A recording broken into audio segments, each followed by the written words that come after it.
서기 5세기경 페루 북부 해안에서는 화려한 금세 공품과 에로틱 도구가 인상적인 모체 문화가 발전했고, 남부 해안에서는 거대한 지상화에 나스카 문화가 꽃피었습니다. 그리고 해발 3,800m 알티플라노 고원 티티카카 호수 근교에서는 미스터리한 돌 블록으로 유명한 티아나쿠 문화가 등장했습니다. 거대한 바위를 무자르듯 매끈하게 가공했던 잉카인의 놀라운 석재 가공 기술력이 바로 티아나쿠에서 기원한 것으로 알려져 있습니다. 잉카의 석재 가공 기술을 수십 년간 연구해온 건축학자 장피에르 프로첸에 따르면 잉카와 티아나쿠의 건축 양식은 모두 믿기 힘들 만큼 경이롭지만 뚜렷한 차이점이 있다고 말합니다. 티아나쿠가 날카로운 직선과 엄격하고 정밀한 비율의 이상적 인공미를 추구했던 반면에 후대 잉카는 부드러운 곡선과 웅장하면서도 자유로움이 허용되는 자연미를 추구했습니다. 잉카 제국의 뿌리라 할 수 있는 티아나쿠 문화가 성장할 수 있었던 원동력은 티티카카 호수에서 찾을 수 있습니다. 티아나쿠 주민들은 호수에서 물고기 낚시가 가능했으며 습지의 무성한 갈대는 유용한 생활용품뿐만 아니라 갈대집, 갈대배까지 다양하게 활용되었습니다. 물이 부족한 페루 저지대 해안가와 달리 이곳은 강수량이 풍부했고 감자, 옥수수, 키노아, 카사바 등 다양한 농작물을 재배했습니다. 주민들은 고지대의 변덕스러운 날씨에 대비해 코차스라 불리는 조수지와 수로 시스템을 이용했으며 수카콜루스라 불리는 독특한 수경 재배법을 개발했습니다. 미로처럼 구불구불한 물길과 능선으로 구성된 농경지는 낮 동안 태양열을 흡수해 새벽 서리를 방지하고 영양가 높은 부엽토 덕분에 농업 생산력이 향상되었습니다. 여러모로 텍스코코 호수에서 발전했던 아즈텍의 친한파와 유사합니다. 또한 식품을 장기간 보존하기 위해 동결 곤조감자 추노와 라마 육포 차르키를 만들어 먹었습니다. 알티플라노 고원은 목초지가 풍부해 기원전 3000년경부터 라마와 알파카 방목이 최초로 시작된 곳입니다. 볼리비아 고고학의 대부 카를로스 상기네스에 따르면 티아나쿠 주민들은 높은 품질의 알파카 소묘를 타 지역에 팔아 부를 획득했으며 이를 토대로 도로를 포장하고 거대한 속초 신전을 짓는 자금을 마련할 수 있었습니다. 티와나쿠는 남부 안데스의 가장 부유한 도시이자 종교적 성지로 자리 잡았고 신정 정치를 통해 11세기까지 남부 안데스 전역에 지배력을 미쳤습니다. 티아나쿠 유적은 크게 아카파나 신전과 칼라사샤야 신전, 푸마풍쿠 세 곳으로 구성됩니다. 티아나쿠의 후손으로 알려진 안데스 아이마라족의 세계관에 따르면 아카파나 신전은 상익의 하늘, 콘도르, 푸마풍쿠는 중간계 땅, 퓨마, 칼라사샤야는 하익의 지하, 뱀의 상징성을 갖는다고 합니다. 가장 먼저 지어진 아카파나는 7층 기단과 7층 계단으로 구성된 높이 18m의 계단식 피라미드입니다. 신전 내부는 봉분 형태의 흙언덕으로 채워졌고 외부는 황적색 사암을 사각형 벽돌처럼 반듯하게 다듬어 쌓아 올렸습니다. 16세기 스페인 침략자들은 성당과 저택을 짓기 위해 아카파나 신전에 질 좋은 돌 블록들을 무자비하게 수탈했고 현재는 3단 벽면 일부와 흙언덕 형태만 남아있습니다. 몇몇 돌 블록들은 L자 형태를 가지며 이는 다변형 구조물의 초창기 원형이라고 생각됩니다. 신전 서쪽 벽면의 모습으로 테트리스처럼 다변형 돌 블록들이 짜임새 있게 맞물려 있습니다. 기원전 1000년경 차빈대 후안타르 신전의 단순하고 불규칙한 초창기 돌벽 쌓기 방식과 모체 태양 신전의 흑벽돌과 비교했을 때 기술적으로 한 단계 진일보했음을 알 수 있습니다. 아카파나를 발굴했던 앨런 콜라타에 따르면 신전은 인근의 신성한 산 킴사차타 봉우리를 모방해 만들었으며 꼭대기에서 남쪽으로 흘러내려가는 대형 배수관은 비가 내릴 때 폭포 소리가 울려 퍼지는 음향 효과를 가졌다고 합니다. 2009년 볼리비아 정부는 관광객들을 유치하기 위해 아카파나 신전을 복원하면서 원래 석재가 아닌 값싼 흑벽돌을 사용했고 유네스코 세계유산 지정이 취소될 뻔한 해프닝을 겪기도 했습니다. 두 번째로 지어진 칼라사샤야 신전은 동서 130m, 남북 120m로 축구장 2개를 합친 크기이며 반지하 형태의 광장을 가지고 있습니다. 칼라사사야는 돌이 서 있는 장소를 뜻하며 돌벽 사이마다 3.5m가량의 커다란 돌기둥이 일정 간격으로 세워져 있습니다. 모자이크처럼 알록달록한 돌블럭들 사이로 얼굴 조각상이 돌출된 독특한 양식을 보여주며 이는 차빈데 완타르 신전 양식을 계승한 것으로 여겨집니다. 총 200여 개의 조각상 생김새는 모두 달라 신전 건축에 참여한 각 지역 부족장의 얼굴을 표현한 것이라 추정합니다.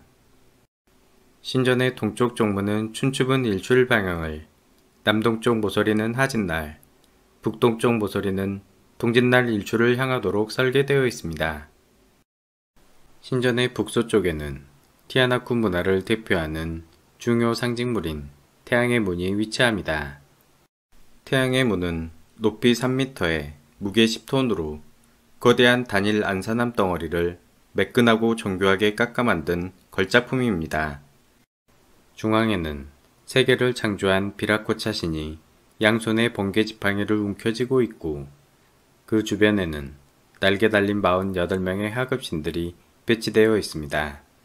그리고 가장 하단에는 1년 12달을 상징하는 문양들이 새겨져 있습니다.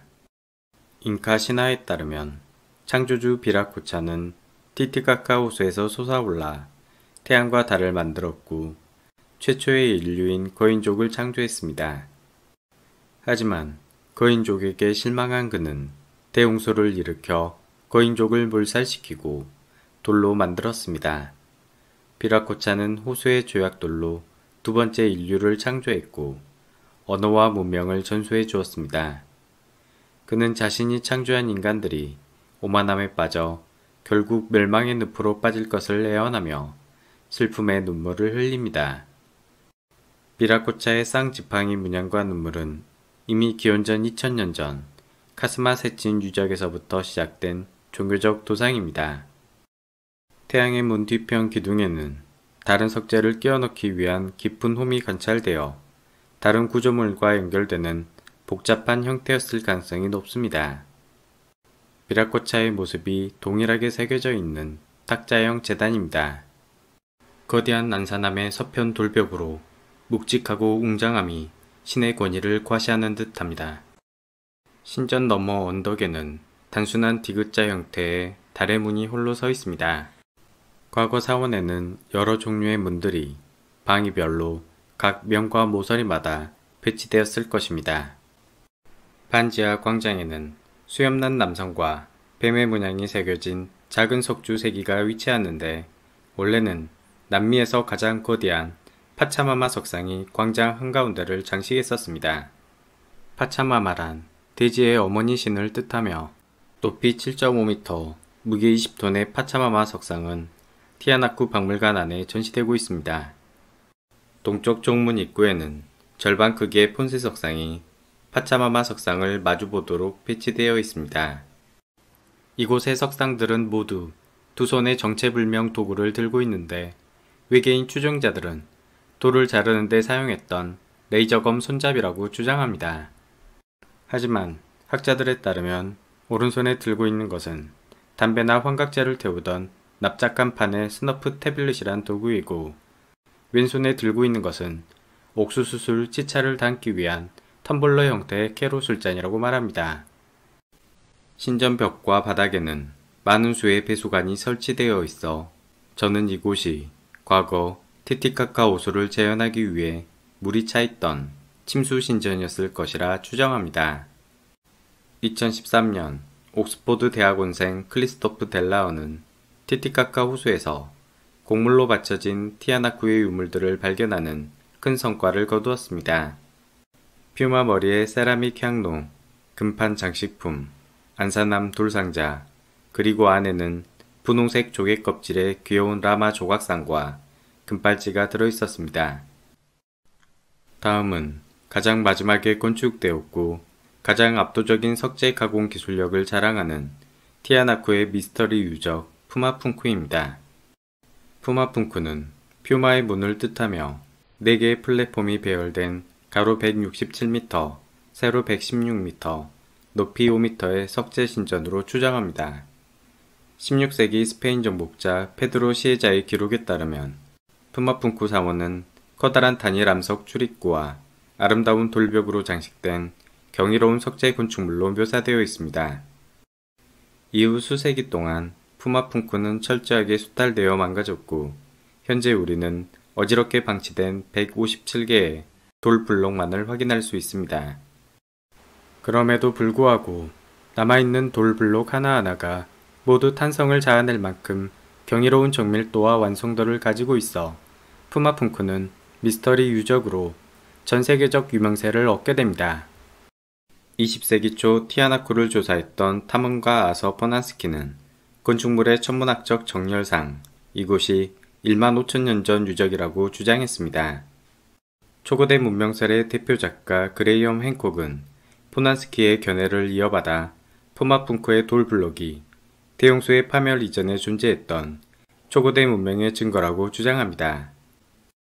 맹성열 교수님의 저서 아담의 문명을 찾아서에는 이집트, 수메르, 테오티우아칸에서 공통적으로 언급되는 갈대의 땅이 바로 티티카카오소를 가리키고 있으며 세상의 끝과 지평선을 묘사하는 쌍두동물 아케트의 모습이 바로 알티플라노 고원의 M자형 단면을 묘사한 것이라 주장합니다.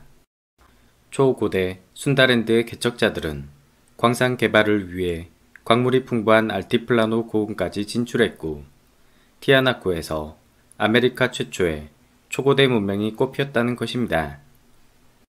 하지만 고고학자들은 이곳의 유물과 지층을 탄소연대 측정법으로 수차례 교차 검증하였고 푸마푼쿠 유적은 6세기에 만들어졌을 확률이 95% 이상이라고 단언합니다. 이성적으로는 고고학자들의 의견을 받아들일 수밖에 없으나 맘속 깊은 곳의 감성은 초고대 문명설에 끌리는 것을 어쩔 수 없습니다. 157개의 돌블록 중 140개가 모스경도 7의 단단한 안데사이트, 안산암을 깎아 만들었고 남은 17개는 비교적 무른 모스경도 6의 붉은 사암으로 만들어졌습니다.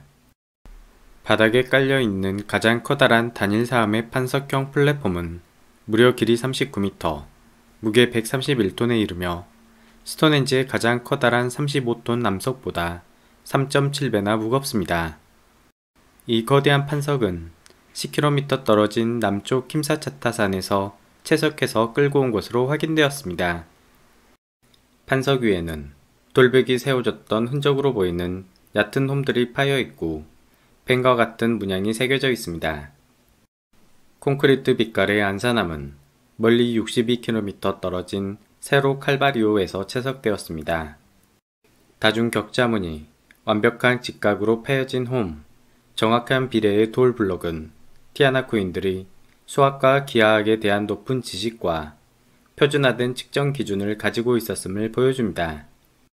그들은 약 60cm의 표준 치수인 루크를 사용했고 피타고라스 직각 삼각형 비율인 3대 4대 5를 선호했습니다. 복잡한 H형 돌블록들은 마치 레고 블록처럼 서로 끼워 맞춰지는 구조를 가지고 있습니다.